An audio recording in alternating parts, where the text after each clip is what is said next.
On retrouve nos invités pour la suite du débat. On va parler du Mali où le médiateur de la communauté économique des États de l'Afrique de l'Ouest, l'ancien président nigérian Goodluck Jonathan, sera à Bamako le 24 février 2022. Jeudi, informe un communiqué de l'organisation ouest africaine. Justin Anani, le but de ce périple au Mali, c'est quoi précisément? Je ne saurais le dire, mais permettez, on parlait d'un sujet très intéressant concernant le Burkina tout à l'heure. Sana le disait, l'armée trouve toujours de raisons pour justifier son coup. Quand on veut parler du Mali aujourd'hui, là, c'est également le coup d'État. Mais il faut également quand même se rappeler que, quelle que soit la façon dont le coup d'État est opéré par l'armée trouve toujours des raisons. On se rappelle également dans les années 1963, où le Togo opérait, enfin le général Feu Yadema et son groupe opérait le premier coup d'État en Afrique noire. Mais c'est parce qu'il y a eu un conflit entre les acteurs politiques qui n'arrivent pas à se comprendre. Donc la mère était obligée d'intervenir maintenant pour mettre la paix dans la maison. C'était ça la raison justifiée. Et aujourd'hui, ce sont les problèmes sécuritaires. Ouais, le Feu Yadema avait justifié qu'ils n'ont pas pour vocation de prendre le pouvoir et de faire de la politique. Donc très rapidement... Mais le peuple l'a supplié de rester. Ouais, c'est ce qui a été dit après, je crois, en 1980. Tout comme le peuple malien soutient la junte aujourd'hui. C'est ce qui a été dit en 1998. Donc il y aura toujours un peuple. 98, après que Yadema ait gardé le pouvoir durant plus d'une décennie déjà. Donc ça fait partie de l'histoire, il faut quand même se le rappeler. Maintenant, pour ce qui concerne l'agenda de la CEDEAO, moi je dis que la CEDEAO s'est précipitée pour prendre une sanction qui, lorsque vous lisez même les tests aujourd'hui, ne correspondent pas à ce qui est contenu dans la charte de la CEDEAO. Il est bien vrai que les coups d'État sont condamnés dans l'espace CEDEAO. Lorsque le pays s'inscrit donc dans la logique d'aller vers la démocratie, avec tout ce qui va avec les processus électoraux, il va falloir que le principe électoral soit respecté. Lorsqu'un président est élu démocratiquement, l'armée n'a pas sa raison de venir le renverser. Maintenant, si l'armée malienne trouve de raisons pour renverser le président, dans un premier temps, on estime que c'est le peuple qui est descendu dans... Du M5, voilà, populaire. Voilà. Et que finalement, achever le boulot, et que finalement l'armée prend sa responsabilité. Et il faut tenir compte des paramètres qui se jouent au Mali. On l'avait dit récemment dans cette émission. C'est parce que la CEDEAO n'a pas mesuré. Maintenant, aujourd'hui, que la balle est lancée, on voit à peu près les conséquences qui tombent une à une.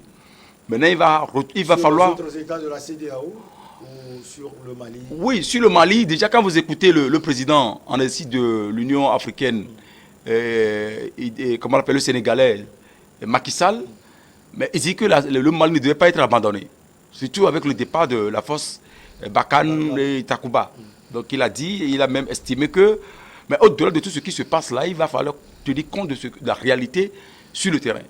Maintenant, cette réalité... Mais visiblement, les Maliens, une grande partie, ou comme les gens le disent, ou bien la junte, ne reconnaît pas cette réalité. Non. Est-ce que la junte reconnaît la réalité sur le terrain? Moi, mon sens, c'est plutôt les États... Quand vous voulez parler de réalité sur le terrain, du problème sécuritaire... Tout à fait. C'est ce qui est avancé. Que ce soit le Burkina Faso également, c'est ce qui est avancé. Bien sûr que si à un moment donné, il a été relevé que le pays ténévre, la gestion opaque, parce que vous n'êtes pas de notre parti, vous n'êtes pas de notre région, tout cela qui commençait par se mettre en place du côté du président Kaboré, même si l'argumentaire est mis devant. Ibeka, voilà, autant pour moi. Même au Burkina, c'est ce qui a été, ça se racontait aussi. Bon, si c'est ça qui a été avancé, que finalement la corruption avec le Mali, et on a renversé, il a mis prendre le pouvoir aujourd'hui, au-delà de ça, l'autre défi, c'est le défi sécuritaire. Ouais. Maintenant, est-ce que lorsqu'on est en face des problèmes de sécurité, tels que ça a été évoqué, que vous prenez Melaka, vous prenez Gao, Tombouctou, Kidal, tout, la situation qui prévaut dans ces régions-là, est-ce que véritablement on arrive à trouver des solutions? Je ne pense pas, après 7 ans ou 8 ans de la présence de l'armée. C'est ça la réalité. C'est la réalité. Les forces étrangères étaient là, appuyées par les forces maliennes, mais finalement, on n'arrive pas à mettre la main sur ces groupes terroristes, ces djihadistes-là. Mais là, il va falloir également que les forces qui constituent le noyau au niveau de l'espace CEDEAO puissent quand même aider. Ça n'a pas été le cas. Maintenant, si les Maliens ont, les militaires maliens ont décidé de prendre le taureau par les cornes aujourd'hui, et ils commencent par poser les bases, chercher à avoir des relations extérieures avec d'autres, comment on l'appelle, compagnies ou sociétés de sécurité pour finalement mettre hors d'état de nu ces terroristes-là. Moi, je pense qu'il revient à la CEDEAO maintenant de revoir sa copie. Parce que suspendre d'abord le Mali. Justin Anani, est-ce que c'est la décision de prendre les taureaux par les cornes, comme vous l'aviez dit, ou bien c'est la durée de la transition? Non, le problème aujourd'hui. Oui, le problème c'est quoi? Moi, je pense plutôt que la CEDEAO devrait mettre sur le tapis. Comment est-ce qu'on va vous aider à ce qu'on puisse chasser ces djihadistes-là, ces terroristes-là? Si véritablement ce problème est posé et que solution soit trouvée, maintenant vous êtes là en tant que jeune. Alors que lorsque vous prenez la charte de la CEDEAO, vous ne pouvez pas diriger le pays durant une période donnée. Vous avancez 2 ans, on estime que 2 ans c'est trop. Peut-être qu'un an et demi on peut vous accorder. Vous estimez que c'est dans 5 ans, bon, on peut estimer que 5 ans c'est trop. Mais les Maliens disent aujourd'hui que le problème qui se pose là, ce n'est pas le problème des élections. Que le Mali a connu dans les 20 ou 30 dernières années 4 coups d'État. Il y a eu des morts. Les villageois ont été obligés de fuir le lieu natal parce que les djihadistes sont là, les terroristes sont là. Maintenant, comment faire pour rassurer ce pays, enfin, ces paysans? C'est ce qu'ils veulent faire pendant 5 ans au moins. Oui, c'est ce qu'ils ont estimé. Quand vous suivez l'actualité, ils ont mis en place, comment on appelle, l'organe transitoire qui ferait office du Parlement. Ouais. Vous avez de transition, vous avez écouté les uns et les autres, également ceux de la société civile, de l'opposition, même qui soutient la junte. La position, c'est quoi? Le problème qui se pose aujourd'hui au Mali, ce n'est pas un problème électoral. On en a connu les élections, mais finalement, les élections n'ont pas réglé le problème. Il faut aller de pas à pas et véritablement trouver une solution définitive. Sur cette base-là, on va essayer de régler la Constitution, on va essayer de rassurer ou de mettre en place les institutions véritables, on va essayer de faire en sorte que la corruption, tout ce qui va avec, soit quand même éradiqué. Bon. Est-ce que tout cela, ce n'est pas, avant de retrouver Sana, ce n'est pas discuter avec la CEDEAO, parce que la CEDEAO aussi, à un moment donné, a constaté que cette junte-là tournait en bourrique. Et c'est ce qu'il a hérité. Oui, moi je pense que c'est discutable. Sauf que le mauvais pas a été posé lorsque la junte a rapidement pris le pouvoir. La CEDEAO, c'est le ton, la communauté internationale, et très vite se sont dit, dans l'intervalle peut-être 6 mois, on va organiser les élections. Puisque c'est la junte qui a annoncé la date sur le février 2022. Voilà. Oublions qu'il y a un certain nombre d'éléments sur le terrain auxquels on doit trouver des solutions. Maintenant, se rendant compte que, mais attention, tel que les choses évoluent, on ne peut pas dans la période de 6 mois ou 7 mois ou une année, mettre hors d'état de nu les djihadistes, les terroristes. On ne peut pas rassurer les populations dans cette période-là de revenir dans leur lieu de départ. On ne peut pas faire un certain nombre de choses, notamment arriver à avoir le corps électoral, parce que c'est important. Lorsque vous parlez des élections, il faut avoir un corps électoral. Je l'ai fait remarquer la fois dernière. Est-ce qu'aujourd'hui, on peut facilement connaître le corps électoral lorsqu'on veut parler de la présidentielle éventuellement au Mali? C'est autant d'éléments auxquels il faut analyser. On estime aujourd'hui même que, entre guillemets, le Coran ou la Bible, qui n'est autre que la constitution, la loi fondamentale du pays, cette loi, on estime qu'on doit la rédiger, la recorriger autrement. Donc il faut une commission pour faire ce travail-là. Donc autant d'éléments pour rassurer. Parce que lorsque la transition échoue, on peut beau faire des élections et qu'après, on va encore se retrouver dans les mêmes travers. Alors, Goudlon Jonathan, quelle est sa mission au Mali? On sait qu'il se rend à Bamako le 24 février à venir, c'est-à-dire jeudi. Or, Sana, on sait que le Conseil national de transition a entériné ce délai de transition entre 6 mois et 5 ans. Oui, bon, vous savez que récemment, les positions des autorités militaires maliennes ont évolué. Ils ont évolué, les positions ont évolué et ils ont mis en place, si je peux l'appeler, des commissions impliquant des États pour les accompagner dans les négociations avec la CEDEAO. Ça veut dire que de leur part, il y a cette volonté, ou bien il y a cette pression Oui, il y a cette volonté, mais comme je l'ai dit, le Conseil national de transition a voté encore autre chose qui va à l'encontre, si on peut le dire, de cette démarche. Oui, naturellement, vous savez que dans un premier temps, la junte, comme l'a dit Justin, aux premières heures de leur coup d'État, ils ont signé ce qu'on appelle, avec tous les parties prenantes, des composantes politiques et civiles de la société malienne, ils ont acté, comment on appelle, une charte de la transition qui prévoyait des élections au bout de 18 mois. Et chemin faisant, ils ont même promulgué cela en loi. C'était bien dans le même contexte sécuritaire actuel qui n'a pas évolué, qu'ils ont pris cet engagement avec tous les acteurs de la société civile et politique. C'est quand même curieux de dire aujourd'hui que voilà, ça les aura échappé. Et dans un deuxième temps, ils ont convoqué quoi? Des assises nationales, je ne sais pas si c'est de la refondation, assises nationales, etc., sur la base duquel ils veulent travailler aujourd'hui.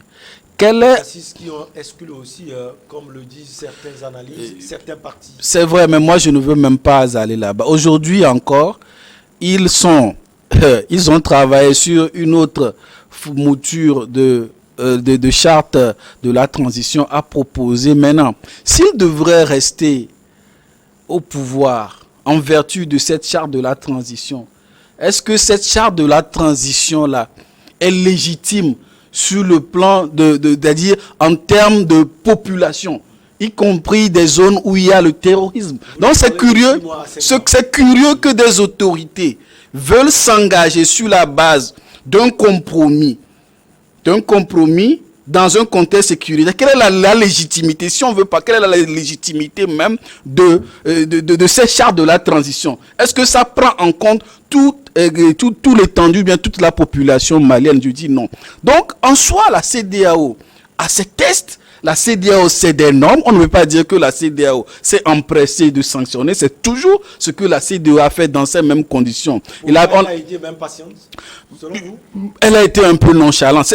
Dans toutes les circonstances, lorsqu'il y a coup d'État, même le 5 février 2005 au Togo, le Togo l'a subi. Le Togo n'est pas le seul. Mais il ne faut pas dire que ce n'est pas les sanctions financières, économiques, ce n'est pas la CEDEAO qui les impose. C'est l'UMOA. C'est l'UMOA qui a imposé cela. Donc parfois, les gens font parfois cette distinction. Les sanctions financières, etc., c'est l'UMOA.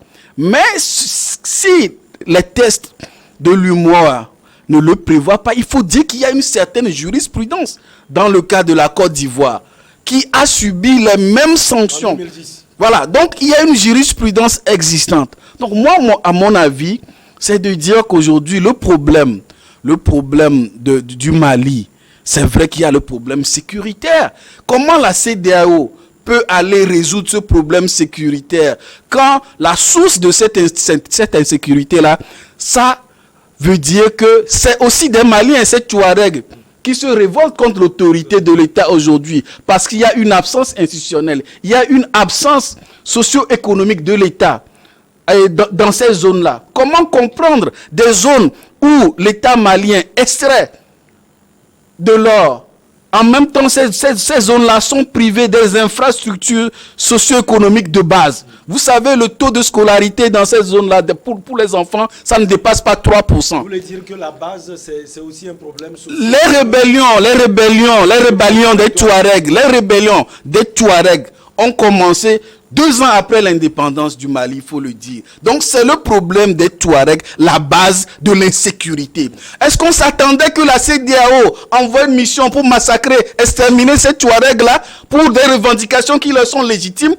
C'est pourquoi la mission même de la MINUSMA, c'est une mission de sécurisation. Parce que le problème va au-delà.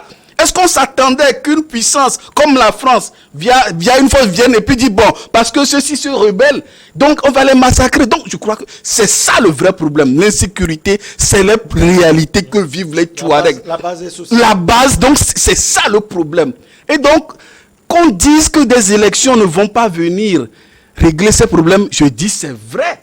Mais ce qu'on demande à des autorités militaires non légitimes, non issues des élections, c'est qu'il laisse la place rapidement à un pouvoir civil pour venir régler ce problème-là. Le pouvoir civil n'arrive, ils vont organiser des élections. Non, maintenant, si aujourd'hui, parce qu'aujourd'hui la CEDEAO c'est des normes, si aujourd'hui le peuple malien pense que organiser des élections dans un délai raisonnable n'est pas faisable comme l'estime la CEDEAO, mais rapidement, ils n'ont qu'à convoquer, ils n'ont qu'à organiser les élections et puis ils mettent leur mandat présidentiel à 20 ans. Comme ça, on sait que dans chaque 20 ans, il y aura des élections. Comme ça, le président élu aura tout le temps pour régler les problèmes de l'insécurité.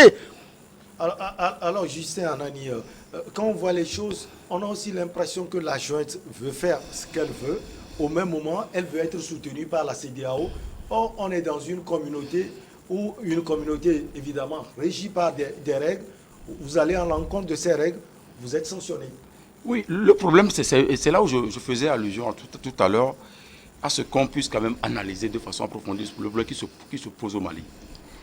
L'État malien ne se trouve pas dans une situation ordinaire avant que la junte ne prenne le pouvoir. Donc, l'institution républicaine est en place. Le peuple a compris à un moment donné que ça n'allait pas. Les populations qui, en une période récente, ont voté pour le président, les mêmes populations sont sorties dans les rues réclamant le départ du président avant que Diko... C'est tout ce que la junte évite. Non, ça dit que... Pour que ça ne se reproduise voilà, pas. Et tel que ça a évolué, il y a eu quand même des antécédents. J'ai eu la chance de suivre le Premier ministre malien, reçu par nos confrères de la radio française, Maïga, reçu par Alain Foucault hier. Il a fait certaines révélations qui, moi, ça m'a choqué. Le président actuel de la junte, Assimi Goïta, faisait partie d'un groupe des officiers qui allait à Kidal pour en découdre avec la rébellion, enfin du moins les djihadistes. Ils ont été stoppés à l'entrée de Kidal par les forces françaises. C'est hier que cette révélation est sortie. Après, on a su que la raison fondamentale, c'était quoi? C'est la dilapidation des ressources des mines qui se trouvaient à Kidal par les forces françaises. Donc les forces françaises ne voulaient Bon, pas... aujourd'hui, ils ont annoncé leur départ. Hein. Non. Si c'est ça le problème. Et après, on a retrouvé les instructeurs français dans ces groupes de djihadistes. Comme venait le dire Sana, effectivement, le problème qui se posait au Mali ou qui se pose encore aujourd'hui est d'actualité. Et avec la superficie, la grandeur même du Mali, cette zone, considérée comme la zone de l'Azawad, a été ignorée. Les gens sont regroupés et ont estimé à un moment donné qu'il va falloir maintenant chercher à avoir de l'indépendance. D'où le problème était posé bien avant l'indépendance réelle même de la superficie réelle du Mali. Et pendant ce temps, ou dans les dernières périodes, ces groupes-là ont été rassurés par la France. C'est hier cette révélation est sortie également. Comme quoi il va y avoir... C'est le moment choisi par Choguel Maïga pour le dire. Voilà, c'est parce que... Quelqu'un peut ne pas croire. Voilà. Donc moi je pense qu'aujourd'hui le débat est lancé. C'est tellement qu'on va écouter les autorités françaises sur la question. Non, moi ce que moi je veux dire, ce que moi je veux quand même dire... Non, je termine. C'est pour dire tout simplement que le président actuel, Assimi Goïta, qui est un officier supérieur, qui faisait partie des troupes, qui ont délogé à un moment donné les terroristes à Gao, à Tombouctou, avant de se rendre à Kidal. Et ils ont été bloqués. C'est l'opération Serval qui a délogé les terroristes, il faut le rappeler. Oui. C'est l'opération Serval, c'est les forces françaises. Les forces françaises dans un premier temps. Dans ce temps-là, on n'avait pas entendu parler de M. Goïta. Hein. Oui, donc l'on veut s'attribuer ce mérite-là. Est-ce que j'ai la parole? Ça n'a je t'ai laissé parler, donc écoute-moi aussi. Donc, cet officier qui faisait partie des troupes maliennes, qui à un moment, après que les Français ont fait le boulot, commençaient par appuyer, ont découvert beaucoup de choses. Donc, tel que ça a évolué, mais le Premier ministre qui dit hier que la force française a été sollicitée pour le renseignement, le logistique et puis le combat aérien, et non pas au sol. Mais très rapidement, on se retrouve avec 4000 hommes français, comme on l'appelle, sur le sol malien. Qu'est-ce qui a été dit? Je pense que c'est autant d'éléments également qu'il ne faut pas ignorer. Maintenant, si le coup est intervenu, c'est parce que les militaires sont aujourd'hui aux affaires. Moi, je dis que la CEDEAO doit tenir compte de tous les éléments. Parce que c'est pas, excuse-moi, on prend un pays quelconque de la CEDEAO qui a installé ces institutions, c'est du jour au lendemain renversé par les militaires. En ce moment-là, peut-être on peut aller au-delà. Mais le problème qui se pose au Mali réel, il y a la charte de la CEDEAO, il y a la réalité également des Maliens et la position également du peuple malien sur la question. C'est ces éléments-là que la CEDEAO doit étudier et engager une discussion avec la junte. Comment est-ce que vous pensez qu'on peut sortir d'affaires? Parce que c'est tel que ça se passe. Et puis l'autre élément qui... En 2010, oui. Avant de vous redonner la parole, les Ivoiriens peuvent également parler de réalité sur le terrain quand la Côte d'Ivoire a été sanctionnée. En 2005, certains Togolais peuvent parler de réalité sur le terrain quand le Togo a été sanctionné. C'est là où je voudrais en venir.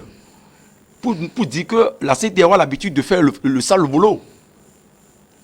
Lorsqu'il a écrit dans notre constitution, je prends le cas du Togo parce que vous avez cité le cas du Togo, vous prenez notre constitution, il a été dit qu'en cas de vacance du pouvoir, il ne devait pas y avoir une quelconque manipulation ou manifestation quelconque sur les tests.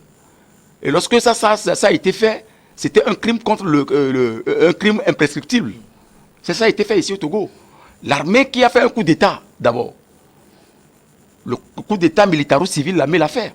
D'abord, l'armée a fait un coup d'État militaire sanglant. Et la sanction de la CEDEAO a suivi. Et la sanction de la CEDEAO, c'était quoi? À un moment donné, la CEDEAO n'était pas d'accord. Mais la position de la CEDEAO à l'époque était ambiguë, alambiquée. Je me rappelle que le président de la Commission de l'Union africaine, Alpha Oumar Kounaré, qui parlait de tour de passe-passe qui se passait au Togo, là, lui, il ne va jamais accepter ça. Et ce n'est pas la pression de la Commission de l'Union africaine.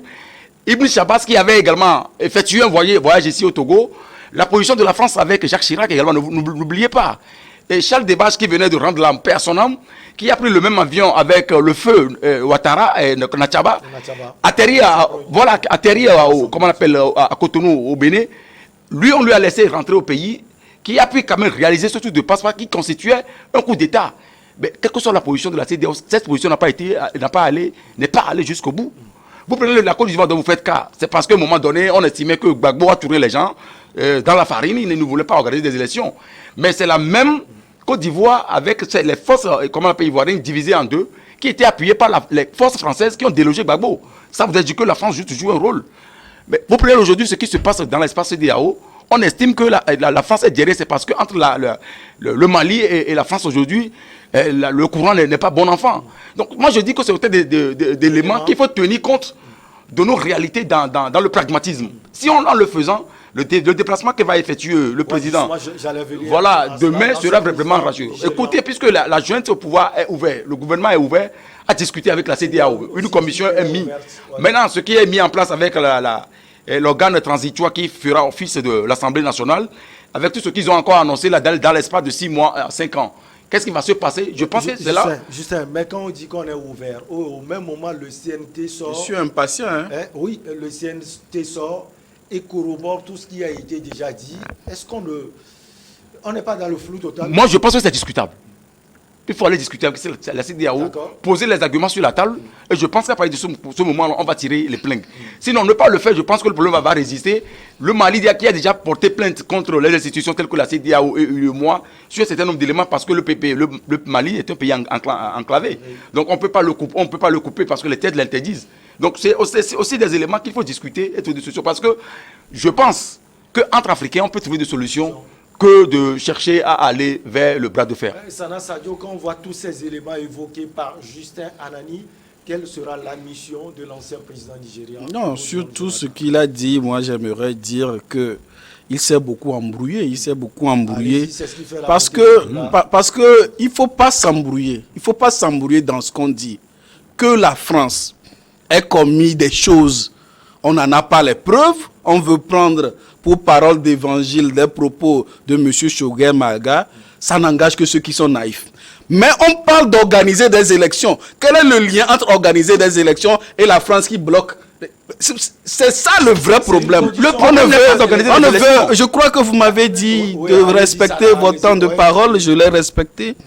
Donc, on essaie d'instrumentaliser un sentiment de nationalisme. On parle d'organiser des élections. Est-ce que c'est les conditions? C'est de dire, oui, la France a fait tel ci, au Togo, c'est la France a fait tel ci, la France a chassé. Non, ces arguments-là ne valent pas. C'est deux choses. Maintenant, on parle d'organiser des élections dans les délais raisonnables. Dans les délais raisonnables parce que l'exception, on ne peut pas faire durer une exception. Les coups d'État sont des exceptions. Voilà des gens qui sont au pouvoir par la force des armes et qui eux-mêmes se sont engagés. Parce qu'il faut comprendre la source comment dit-on, des positions et de la CEDEAO et des autorités maliennes. Eux-mêmes, ils se sont engagés à organiser des élections dans 18 mois. Les 18 mois, à la veille des 18 mois, voilà, d'abord, on fait expulser. C'est les signes précurseurs des détentions. On fait expulser l'ambassadeur de la CEDEAO au Mali. Pour un motif que moi je juge fallacieux parce que celui-ci ne voyait pas des actes posés pour, n'est-ce pas, aller vers les élections, mais des fuites en avant. Il a eu raison parce que les assises nationales de la refondation ont proposé soi-disant un délai de 5 ans, ce que la CEDEAO naturellement, vous imaginez, vous venez m'engager, je prends en fonction de mettre des sanctions contre vous. Au lendemain des coups d'État, la CEDEAO n'a jamais eu de position alambiquée ou bien dupliquée en matière de coups d'État, il faut qu'on le dise. Maintenant, c'est acté, vous venez négocier, bon voilà, c'est le chronogramme. C'est eux-mêmes qui sont allés, et ce n'est pas la France qui leur a demandé de proposer ces 18 mai-là. Ça là, les gens l'oublient. Ce n'est pas la France, c'est eux-mêmes qui se sont réunis entre Maliens pour proposer cela. Donc, ils proposent cela, mais on arrive au bout du compte, vous demandez 5 ans, ce que la CEDEAO trouve inacceptable, parce que comment une transition peut avoir la même durée qu'un mandat présidentiel? Quelles sont les réalités maliennes? Aujourd'hui, c'est quand même fallacieux que l'on demande que le peuple malien s'exprime dans la rue. Donc c'est les manifestations, maintenant on va prendre pour l'expression du peuple. C'est trop facile. Donc aujourd'hui, je crois que dans d'autres circonstances, si on voit ces manifestations, les gens vont dire non, c'est des gens à qui on a donné l'argent pour manifester. Quand on dit oui, le peuple malien, c'est pas les manifestations qu'elle s'exprime. Mais je suis désolé, hein. On est dans une démocratie. Soit on est dans une démocratie, soit on ne l'est pas. Dans une démocratie, c'est les élections la voie. Et le respect de ce choix que le peuple a fait dans les urnes, c'est que s'il y a des exceptions comme ça, comme comment on l'appelle, ces coups d'État-là, il faut que ce temps soit réduit. Mais qu'est-ce que ça coûte aujourd'hui d'organiser des élections? Et la question, on va essayer de répondre à cela, même si on va parler du Tchad, qui va renforcer son contingent dans l'aménagement. On est toujours au Mali, on marque la pause pour le journal Justin Anani. Je sais que vous aussi, vous avez beaucoup de choses à ajouter. On marque cette pause et on revient pour la suite.